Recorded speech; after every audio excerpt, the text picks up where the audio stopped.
ஹாய்ங்க. ஒரு ஊர்ல அக்கா, தங்கச்சி 2 பேர் இருந்தாங்க. அந்த அக்காவுக்கு போற இடமெல்லாம் வந்துட்டு செழிப்பு, போற இடமெல்லாம் வந்துட்டு புகழ், போற இடமெல்லாம் மரியாதை கிடைச்சுக்கிட்டே இருக்கும். தங்கச்சிக்கு அவ்வளவா கிடைக்காது. இதனால தங்கச்சி பெருசா மன கஷ்டப்படல. இப்போ இப்டி இந்த அக்கா எங்க போனாலுமே அவங்க புகழ்பாடு பாடிட்டு இருந்த நேரத்தில, ஒரு காலகட்டத்தில தங்கச்சி பக்கமும் இது அப்டியே திரும்புச்சு.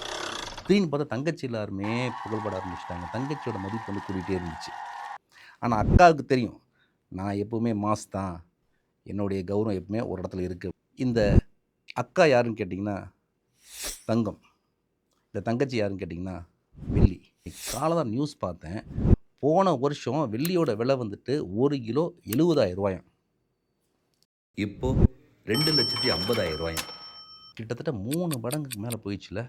ஒரு வேள இந்த தங்க நகைய அடமானம் வைக்கிற மாரி, இந்த வெள்ளி பாத்திரத்தலாம் தூக்கிட்டு அடமானம் வைக்க போனாங்கன்னு வச்சுக்கங்களேன், பேங்க் லாக்கர்லாம் தாங்காதுல்ல. என்ன தெரிஞ்சுக்கிறோன்னா, யானைக்கு ஒரு காலம் வந்தா, பூனைக்கு ஒரு காலம் வரும்ன்ட்டு. இந்த முதலீடு பண்றாங்கல்ல, சேவிங்ஸ் பண்றாங்கல்ல, இந்த தங்கத்து பக்கமே போறாங்க பாருங்க. அவங்கலாம் கொஞ்சம் உஷாராயிக்கங்க. C you.